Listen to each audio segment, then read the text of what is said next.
ha pasado en otras décadas, Sí, ha pasado en la década del 90, correcto. y también la planta dura más de 20, 25 años, ¿no? Totalmente. Y después tenemos una cuestión de ritmo de velocidad de reacción.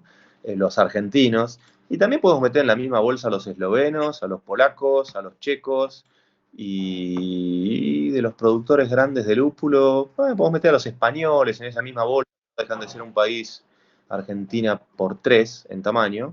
Bueno, entonces son países de baja reacción al mercado. Siempre cultivamos las mismas variedades, no tenemos hecha la gimnasia del recambio varietal, nos asusta el flujo de fondos. Cuando vos cambiás una variedad de lúpulo, más o menos ya tenés un $5.000 por hectárea de costo, más el cash flow horrible de los años rojos, que en climas fríos como la Patagonia son 2 años rojos en donde no percibís ingresos, con lo cual si haces una tasa interna de retorno es bastante horrible la cuenta. Y en Argentina la no accesibilidad al crédito y la baja capacidad de inversión y qué sé yo, nos lleva a ser especialmente toscos para cambiar variedades. Por el contrario, los norteamericanos y también un poco los australianos son mucho más rápidos. El norteamericano dice, lo tengo estudiadísimo, son $5.000, voy al banco, saco el crédito y cambio, porque ya hice la cuenta de que a mí me conviene esto. En cambio nosotros decimos, está bajando el consumo de Cascade. Sí, bueno, pero sigamos con Cascade porque al final, a largo plazo, es una variedad que se mantiene. El norteamericano lo que tiene también en Yakima, que sería de los 3 polos principales de producción de lúpulo de Norteamérica, hablamos de Yakima, hablamos de Oregon y hablamos de Idaho. Yakima hace un calor de morirse, a pesar de ser una latitud bastante más alta, alta quiere decir alejado del Ecuador. Nosotros estamos en paralelo 42, ellos están en paralelo 44, eventualmente 45 o 46, la chacra de AB InBev, que está en el límite con Canadá, está muy alta en latitud, y sin embargo hace mucho calor, porque es un clima diferente al de la Patagonia. Entonces, y en Europa pasa lo mismo. Pensá que en Europa, en Hallertau, hay lúpulo donde para nosotros es el chaltén, y acá no cultivamos lúpulo en el chaltén porque se vuela, además. Entonces, bueno, somos malos para reemplazar variedades, los gringos son rápidos, nosotros somos lentos. Pero además pasa lo que vos decís de la década del 90. ¿Qué pasa? Tenemos una sobreoferta de lúpulo y acá vamos a entrar en una cuestión de qué pasó este año, qué pasó el año pasado y qué pasó el anterior. No voy a hablar de Eso la queremos escuchar. Bien, no voy a hablar de la cosecha 2024 porque todavía no terminó. Hace un rato me escribieron mis amigos de España y me dijeron que acababan de terminar la cosecha.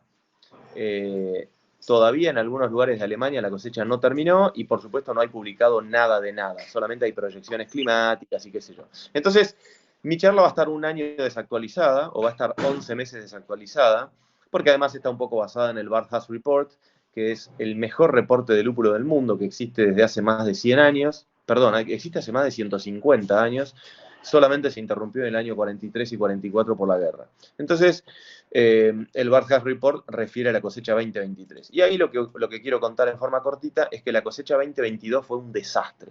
¿Por qué? Bueno, porque Europa produce lúpulo sin riego, a grandes rasgos. Estados Unidos produce lúpulo enteramente bajo riego, con lo cual, dentro de lo que el cambio climático implica, que son grandes fluctuaciones térmicas y grandes fluctuaciones de lluvias, no importan las de lluvia, porque Yakima está todo bajo riego, pero en Europa sí importan, porque no está bajo riego. República Checa, sobre todo, que cultiva mucho Saaz, una variedad muy sensible, si no llueve, la pasan mal. Y de hecho en 2022 sacaron una de las peores cosechas de la historia.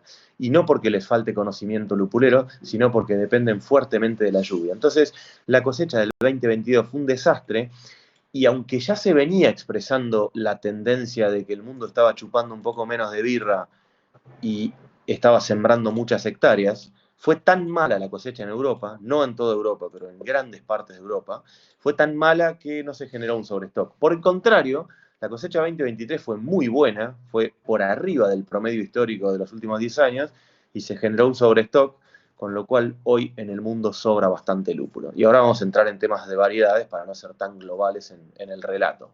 ¿Qué es lo que sobra?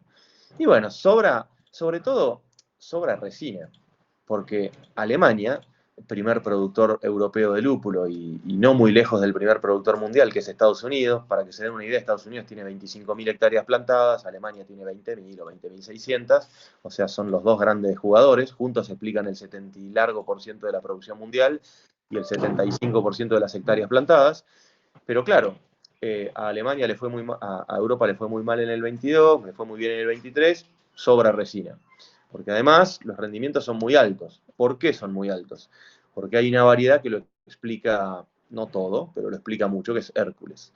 Hércules es una variedad que explica más del 35% de la superficie plantada en Alemania, estamos hablando de 20.000 hectáreas, y es una variedad que tiene unos rindes muy zarpados, pero muy zarpados, muy por encima de las 2 toneladas, que para Bolsón es un gran rinde. Nosotros cuando sacamos más de 2 toneladas de Cascade, estamos verdaderamente contentos.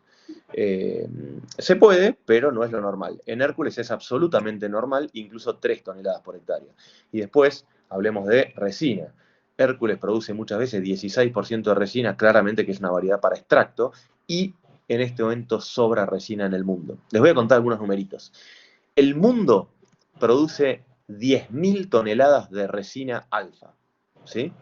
Después, si quieren, podríamos mencionar cuánto consume, no sé, Planta Zárate o Planta CSU de Luján, pero bueno, el mundo produce nada más que 10.000, nada más y nada menos que 10.000 toneladas de resina alfa, y Argentina contribuye a esa cuenta con 34 de 10.000.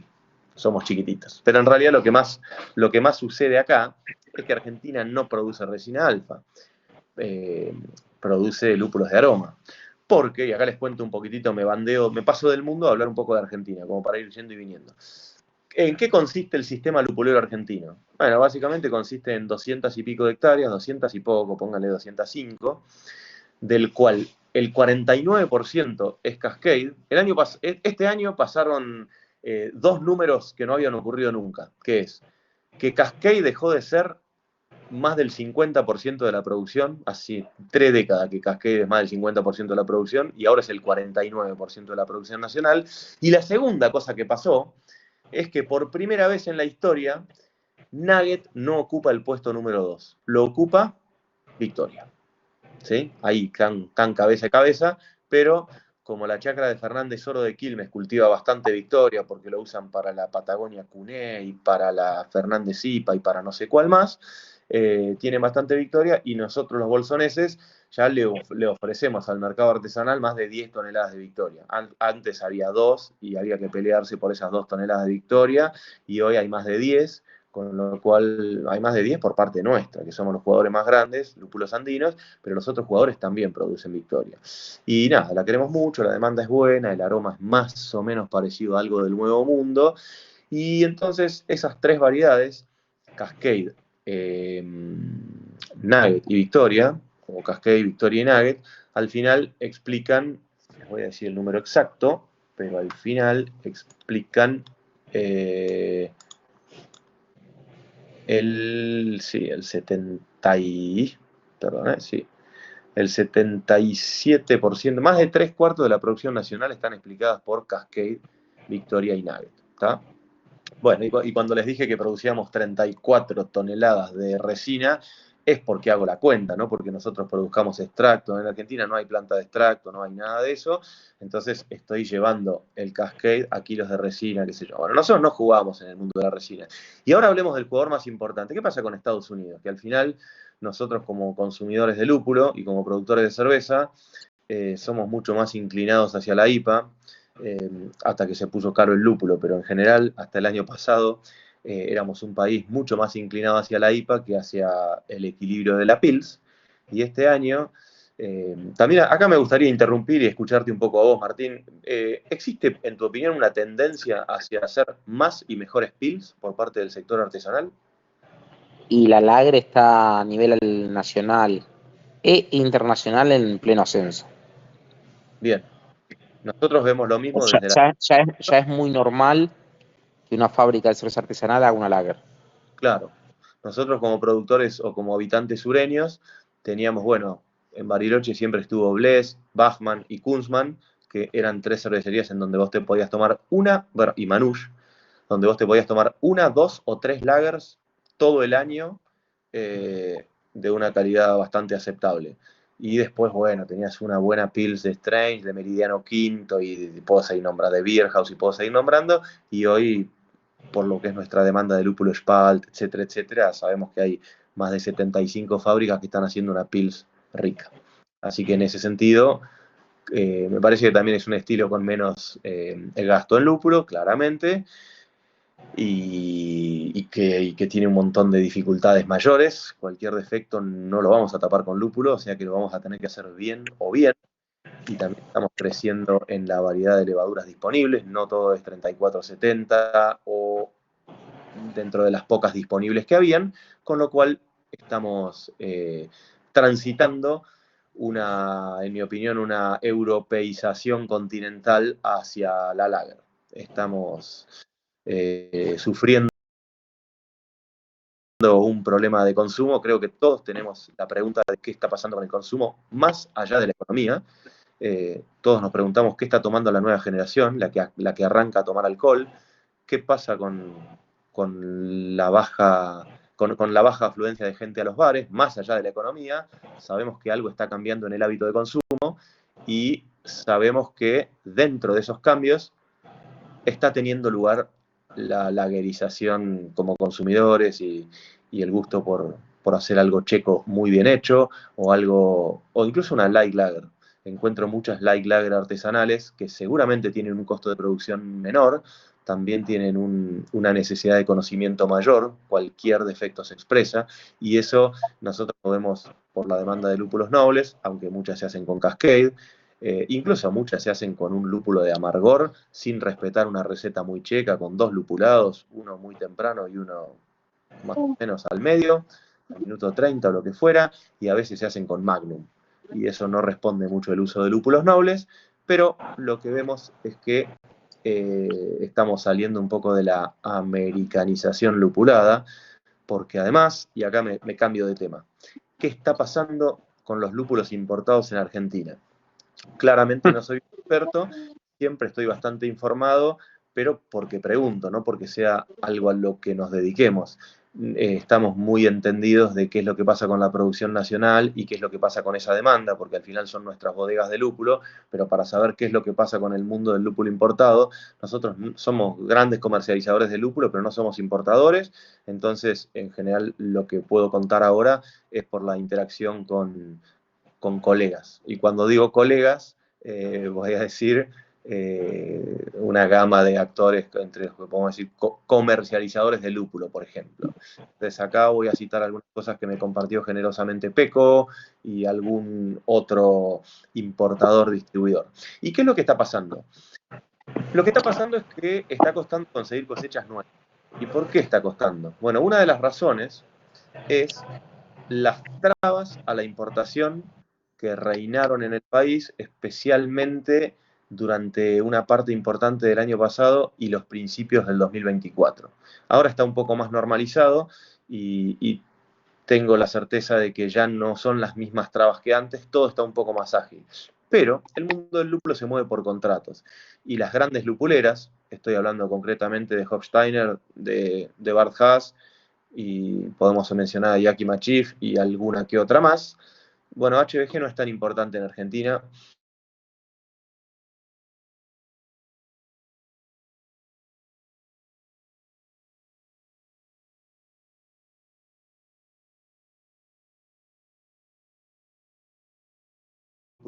Dividamos a los lúpulos en 3 grandes grupos.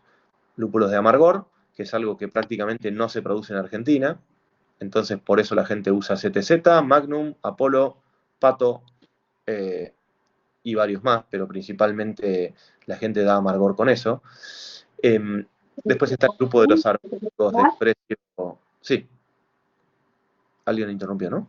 ¿O no? No.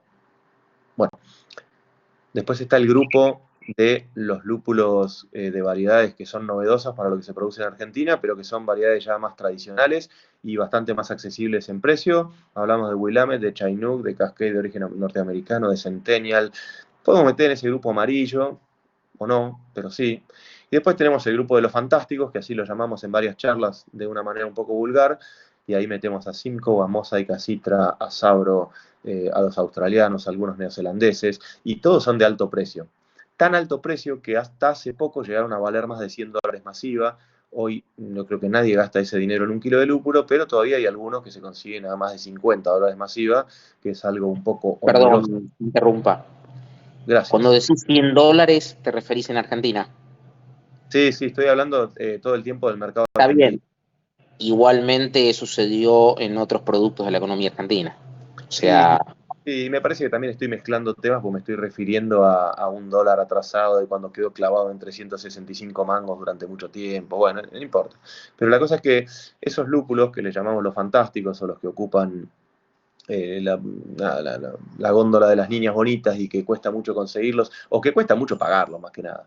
Bueno, pero sí, básicamente estamos hablando de esos tres, que pertenecen todos a la misma licenciataria genética que son Citra, Mosaic, Simcoe, que para los que no lo saben, supongo que ya lo hemos repetido muchas veces y ya he sabido, que por qué esos lúpulos pueden ser de Bart Haas o de Yakima Chief.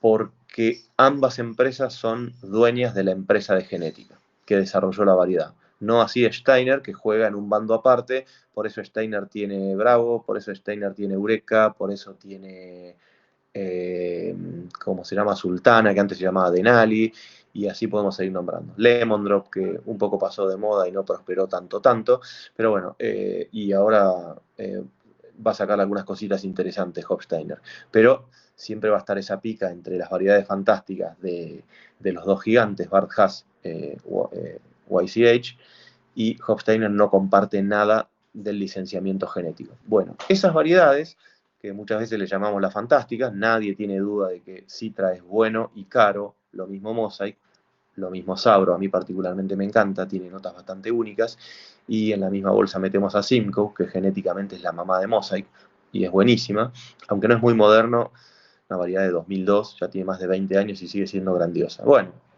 la cosa es que son lúpulos caros, nunca son lúpulos de 20 y pico de dólares y me animo a decir que de 30 y pico tampoco. He visto algún 40 y pico y ahí, a eso quiero ir. ¿Por qué esos lúpulos se están consiguiendo de cosecha 2022 en Argentina? También hay 2021, pero me parece que a algunos les esquivan o les seduce el precio. ¿Y por qué no? ¿por contratos viejos?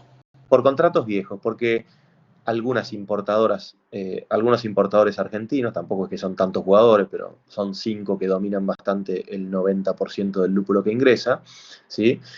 ¿Qué pasa? En cumplimiento de esos contratos, porque a pesar de todos los problemas de la economía argentina, que no te dejan girar dinero, que qué sé yo, los importadores que hacen las cosas bien quieren cumplir porque si no están construyendo una mala relación pensando en mediano y largo plazo. Entonces, para poder cumplir con los contratos, necesitan cumplir con lo que todavía no cumplieron del 2022. ¿Y por qué no lo cumplieron? Por dos motivos. Porque cuando la demanda no estaba tan caída, las trabas a la importación eran muy altas, y porque cuando se liberaron las trabas a la importación, la demanda empezó a estar un poco baja. Normalmente, estas importadoras, distribuidoras de Argentina, habrán hecho uso de la espalda que tenían o de algún crédito o lo que fuera, cumplieron con el contrato, lo pidieron, lo tienen en stock acá en Argentina y ahora está difícil la venta porque todos tienen en stock lúpulos 2022. Por eso es que hoy en Argentina conseguimos tanto lúpulo 2022 y hasta incluso cuesta conseguir el 2023 porque no encararon embarques 2023, no porque no tuvieran guita o porque la importación estuviese cerrada o porque en el exterior no te los vendieran, es por cumplir con los compromisos del 2022. Esa es la explicación a grandes rasgos. Y ahí nosotros, como productores locales, que claramente siempre estamos en desventaja varietal, porque no los merecemos, porque no hemos sabido incorporar variedades, no va a ser una charla de llorar ni nada por el estilo, a lo sumo será una charla autocrítica de decir, como productores de lúpulo, y lo digo en nombre de la empresa más grande que es Lúpulos Andinos, hey, somos un poco quedados. Siempre nos quedó cómodo el Cascade, siempre nos costó salir un poco del Nugget, luego dejamos de bardearlo porque los cerveceros lo empezaron a entender como un lúpulo de Whirlpool, que claramente aporta notas complementarias, aceite esencial complementario. No es fantástico, pero dejó de ser promocionado como un lúpulo de amargor, porque no lo era, o por lo menos no lo era como un lúpulo de amargor neutral, no tenía ni 15% de alfa, ni tampoco era muy limpio el amargor. Entonces, hoy Nugget tiene cabida, hace 5 años que tiene cabida, no nos hemos preocupado por sacarlo, y de las poquitas cosas que hemos hecho es que hemos ampliado superficie de Victoria, de Bullion. Traful y Mapuche son 2 lúpulos de baja demanda y de baja oferta, y ahí están, existen, y tenemos algunas cositas en la gatera, siempre a ritmo lento. Centennial, CTZ, Chinook, Willamette, que hay algún productor local que ya lo tiene y lo está ofreciendo, y alguna cosita más tenemos ahí dando vueltas, Orachi Ace, y alguna que otra cosita más. Bueno, pero a grandes rasgos, hoy los lúpulos que más se comercializan en Argentina son Cascade, Victoria, Nugget y Bullion. Y no puedo dejar de mencionar otras variedades locales, algunas que no nos pertenecen desde el licenciamiento genético porque han sido desarrolladas por la competencia, tienen alguna nota interesante herbal frutada para poder diferenciar un estilo, pero en cualquier caso son de bajo volumen. ¿Y cuál es nuestra ventaja? Nada, que podemos ofrecer una cosecha 2024 en donde claramente el valor de HCI, para el que no está familiarizado, es un indicador, un estimador de oxidación.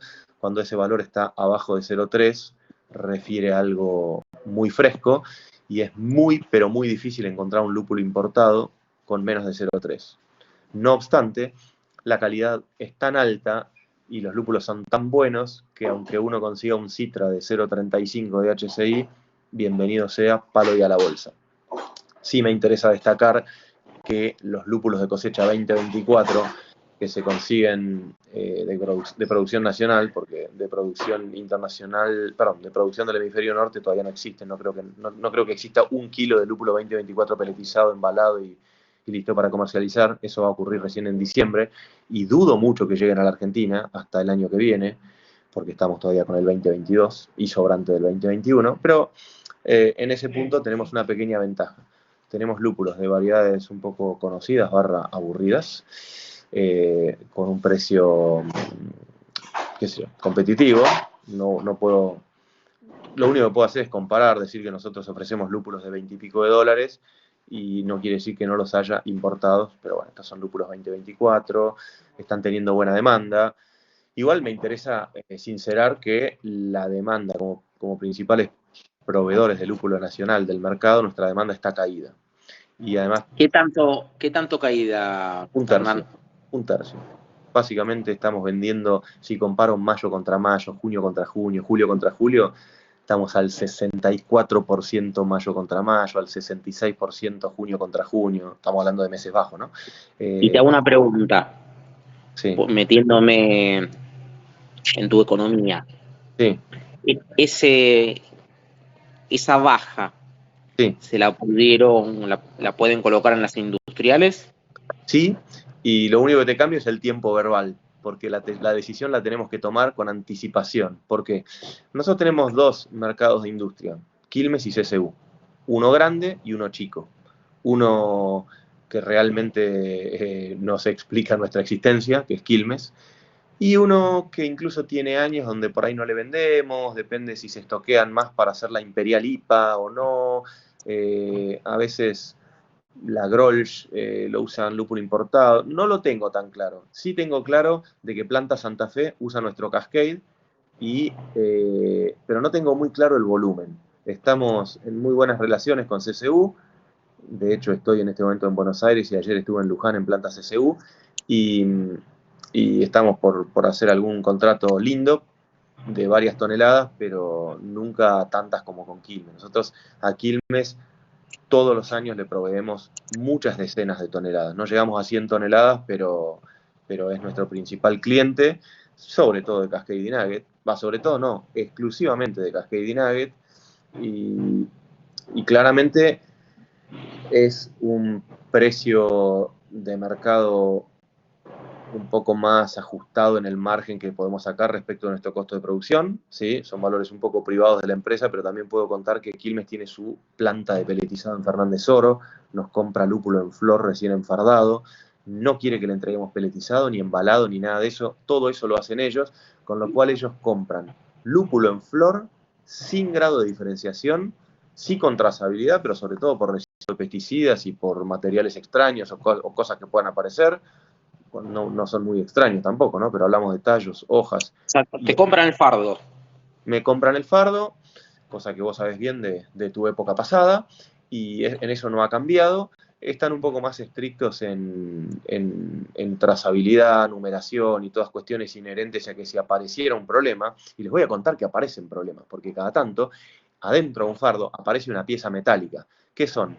Son pedazos de la cosechadora que se desprenden, caen en el fardo. Por suerte hay un electroimán gigante antes de la peletizadora, porque si no, el molino, que es un molino de martillo y contracuchilla, podría llegar a sufrir enormemente mal. Bueno, entonces, a veces aparecen algunos elementos, aparecen algunos elementos bastante alarmantes. Y no estamos teniendo problemas de humedad porque, bueno, hemos hecho una inversión gigante en tecnología de secado. En plena pandemia, creo que lo hemos comentado muchas veces, trajimos una cosechadora nueva de Alemania, de última generación, pero al año estábamos tan enamorados de nuestra máquina nueva que nos cambió la vida, que hicimos una segunda inversión de igual magnitud, y trajimos un secadero con algunas partes robotizadas, con lo cual hoy casi todos los lotes de producción salen con 10% de humedad. ¿Y por qué? Porque el secadero tiene dos fases. Antes no, antes el lúpulo se secaba y se dejaba orear. Hoy el lúpulo se seca y se acondiciona. Y se acondiciona de manera totalmente monitoreada y forzada. Hay un aire acondicionado que arma una mezcla de aire a 22 grados Celsius y 66% de humedad, controla tiempo, etcétera. Todos los lotes salen iguales, independientemente de si se cosechó con rocío, con lluvia, sin lluvia. No es lo mismo cosecha de primera semana de marzo que de la cuarta semana de marzo, y no es lo mismo Cascade que Victoria. Entonces, estamos mucho más estandarizados, y posiblemente por eso, este año, estamos especialmente orgullosos de la calidad. Porque dos cosas ocurrieron este año.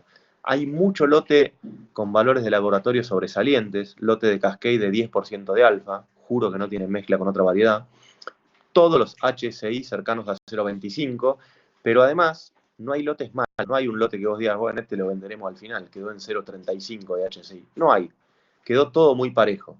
Y lo asociamos más que nada a la tecnología de proceso, no, a la tecnología de activos. La tecnología de procesos está dada por la tecnología de máquinas compradas. Bueno, y entonces estamos con esa ventaja, siempre en desventaja varietal, con la ventaja de alta calidad, precios en el orden de los 20 y pico de dólares. Victoria y Bullion y Spalt no, un poco más arriba, en 30 y pico.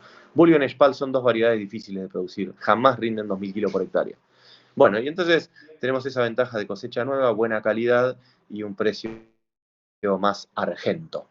¿Qué pasa con el lúpulo importado?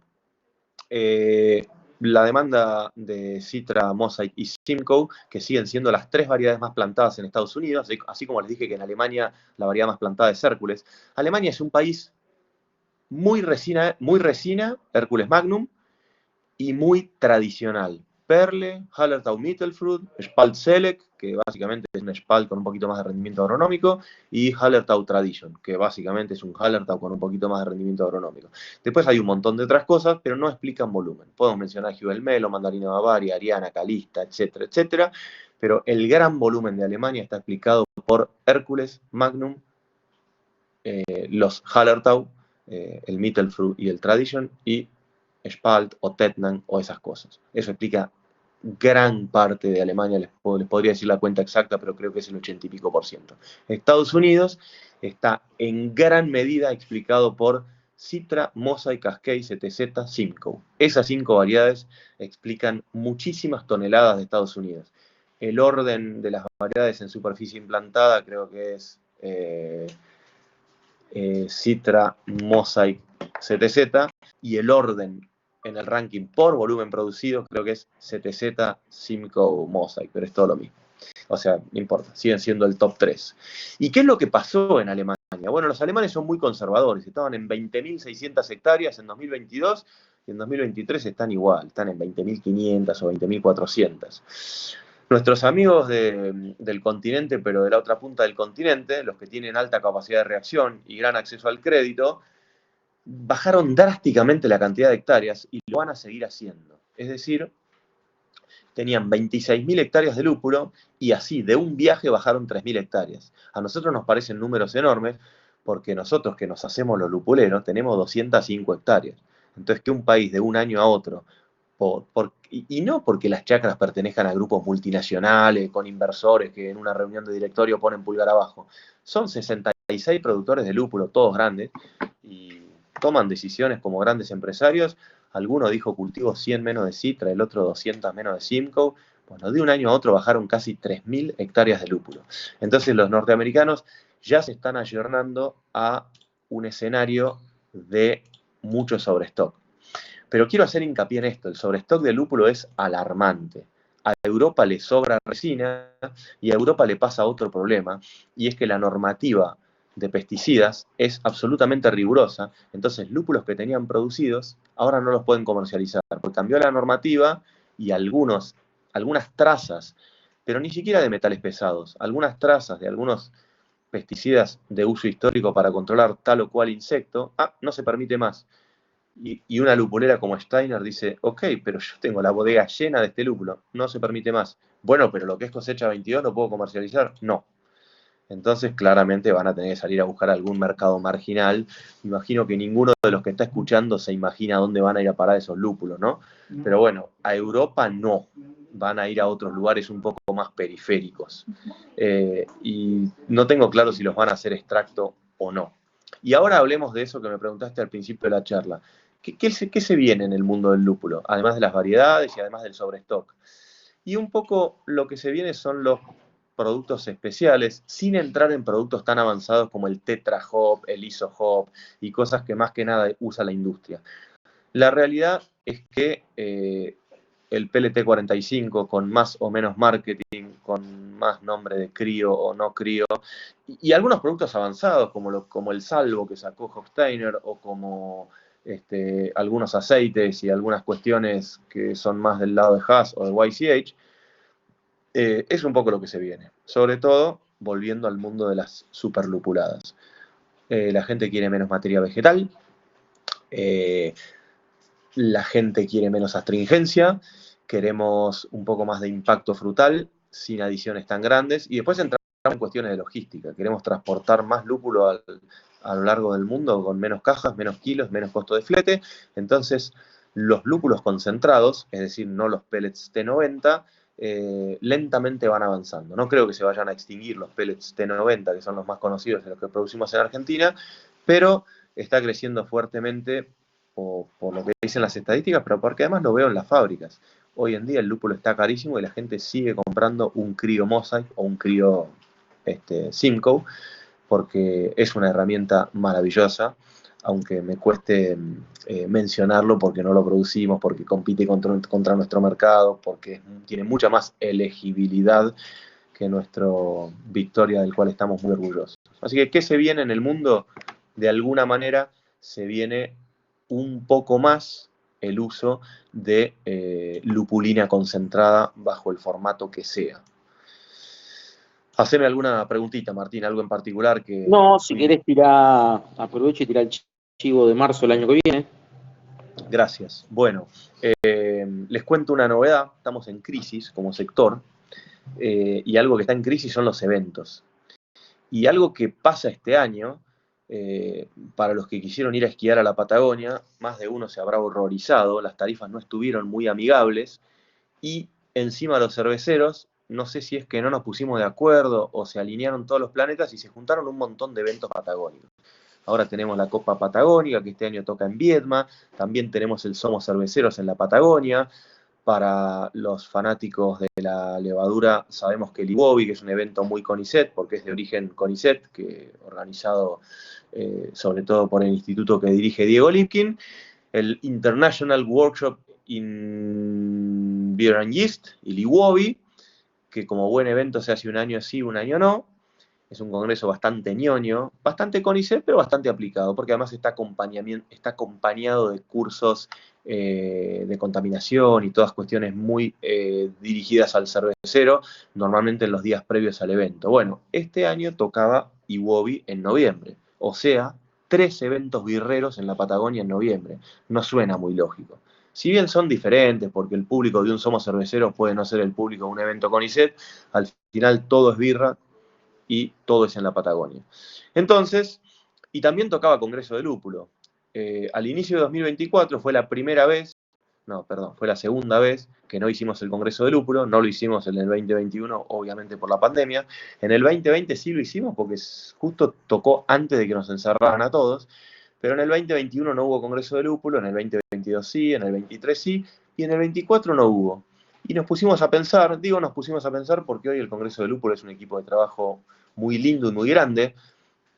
A grandes rasgos lo lideramos con el amigo Castellani, pero el equipo es mucho más grande.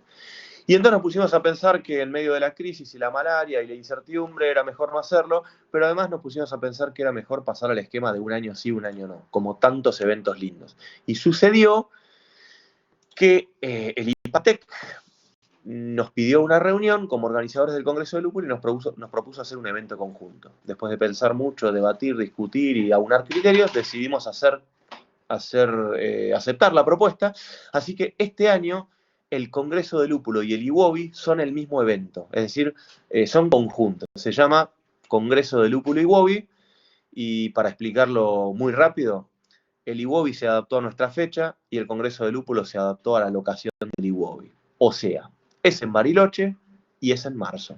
Algo que no era así. El Congreso de Lúpulo era en Bolsón en marzo y el IWOBI era en noviembre en Bariloche. Así que ahora el Congreso de Lúpulo IWOBI va a tener lugar los días 6, 7 y 8 de marzo. Va a ser un evento mixto. Hay un día entero que es en Bolsón, pero todos hacemos hotel en Bariloche, los oradores todos en Bariloche, los que van por avión es mucho más fácil la logística, y hay un día que nos va a quedar el culito un poco cansado porque tenemos bondi a Bolsón, ida y vuelta, que cuando lo haces todo en un día es un poco largo, son más de 4 horas de bondi. Pero bueno, va a ser un evento maravilloso, va a ser una experiencia nueva, va a ser un poco ñoño, un poco práctico. El día de Bolsón es el día menos ñoño, el día entero de auditorio. Los que ya tenemos más de 150 inscriptos, lo cual no lo podemos creer, es un evento un poco más caro, ya no es un evento tan low cost, le quedan pocas horas al precio promo, cuesta $210, y con todo lo que incluye les puedo asegurar que no es caro, sigue siendo un evento sin fines de lucro, sigue siendo un evento con enorme subsidio de sponsor porque no tiene fines de lucro, pero sí que tiene un hotel caro. En Bariloche no existe más el Hotel Panamericano, ahora se llama Sheraton, así que piensen en la tarifa, es poco friendly esa tarifa, pero nada, traducción en simultáneo, mucho orador de afuera, muchos costos que deben ser afrontados por el evento, y les puedo asegurar que el costo de $210 en 3 cuotas de $70, Banco Nación, obviamente, es bastante promo y habría que aprovecharlo. No quiero vender nada, pero te agradezco el espacio para poder comentar el evento. Bien. Y también vamos a hacer un esfuerzo para que ninguno de los dos eventos pierda identidad. Es el mismo público, pero uno es muy leva, el otro es muy lúpulo, y claramente que ya estamos armando 2 o 3 charlas de interacción y veremos qué sale. Ojalá que sea un evento que salga lindo, sea disfrutable y que continúe en el tiempo. Estamos en tiempo, no sé si algún colega tiene alguna pregunta para cerrar. Hay conectados un par de Bariloche. Si alguien tiene una pregunta, que la tire ahora, y si no, agradecerte, ya que estamos en tiempo. La charla va a quedar grabada, la vamos a subir ahí en YouTube en la cámara, y seguir laburando en conjunto, ¿no? Totalmente. Nos espera un final de temporada baja, digámoslo así. Ojalá que pronto empiece una temporada media y alta. No sé, estamos todos esperando que empiece el veranito. Ya salimos del invierno, ya lo sobrevivimos, tanto los patagónicos como los extra patagónicos. Creo que cada uno desarrolló su estrategia para sobrevivir, y sé que muchos pagaron el pato en relación a despidos y cosas que afectan fuertemente al sector, pero estamos todos esperando